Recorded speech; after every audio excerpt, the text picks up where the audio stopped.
With so many moving parts and pieces to the modern church service, it's easy to miss important details that impact the experiences of guests. Join us today to learn more about the 5 things most often overlooked in church space design.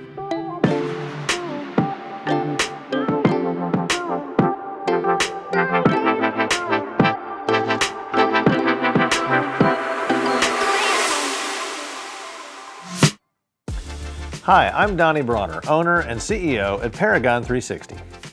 And I'm Tim Neptune, pastor of Venture Church in Naples, Florida, and Chief Strategy Officer at Paragon 360. And I'm Ryan Cowan, Vice President of Client Development at Paragon 360. And this is Full Circle, the 360 approach to space design and engaging environments.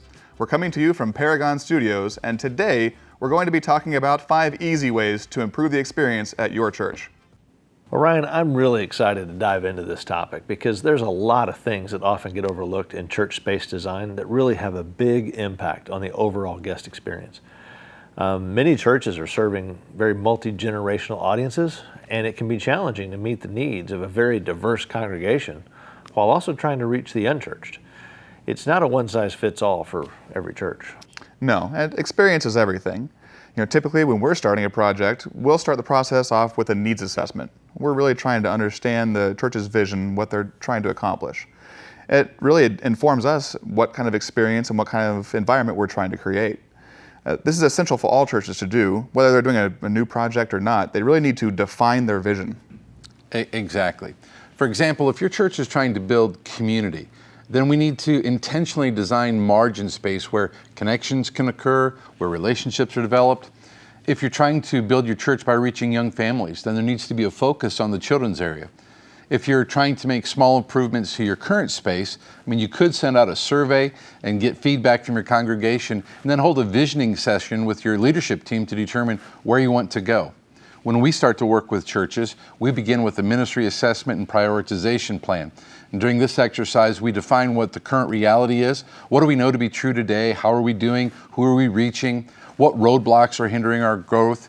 Once we define the current reality, then we envision what the desired future would look like.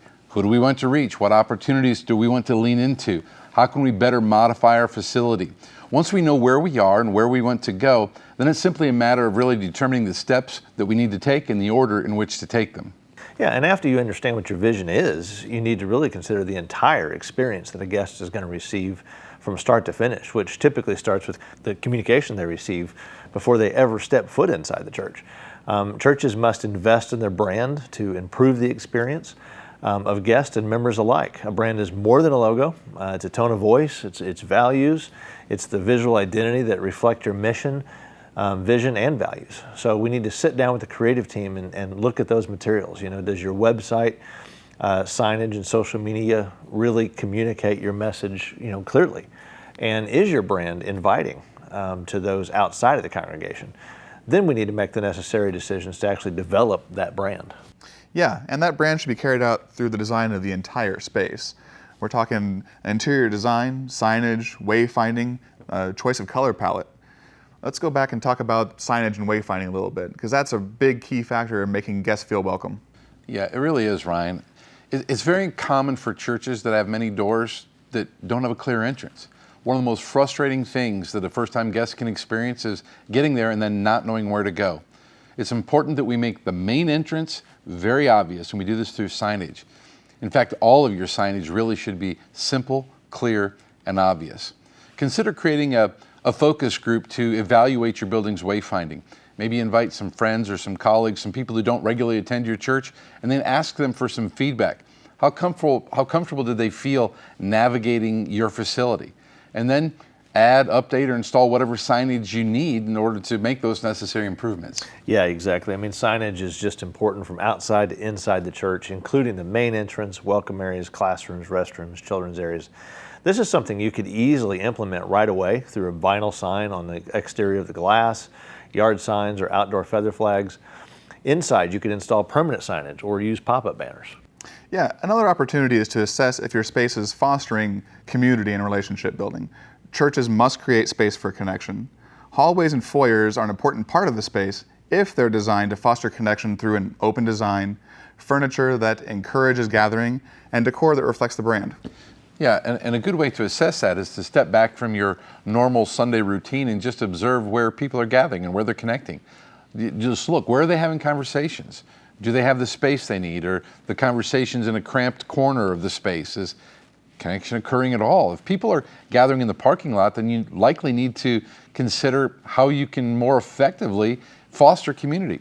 This could be as simple as turning an old library into a connection area, or just rearranging some of the furniture. Yeah, and when you're considering connection areas, you have to think about acoustics. Acoustical treatments are often the last thing considered, and they go unnoticed until people actually have trouble communicating. Acoustics will have a big impact on the intimacy and comfort of the space. It's almost an invisible problem that's very difficult to pinpoint when evaluating a facility yourself, but churches must ensure that acoustics of their space enable easy communication. Yeah, Donnie, I think of one particular site visit we took, and we were walking around talking about the gathering spaces and lobbies in this client's facility, and we got to one spot on that walk, and the acoustics got so bad that it stopped us dead in our tracks. It was immediately apparent that we were going to have to fix that as a part of the renovation. Yeah, Ryan, acoustics are a big deal in any environment.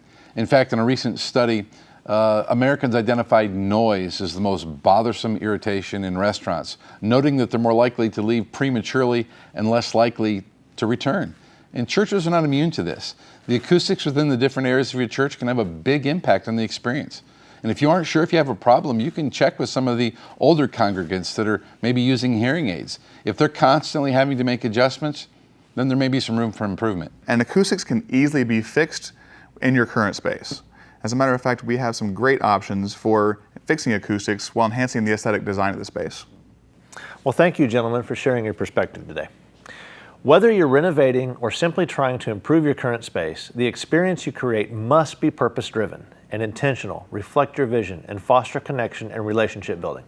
We hope that these 5 ideas will help deliver the best experience possible. For more insights, visit paragon360.com or subscribe on YouTube.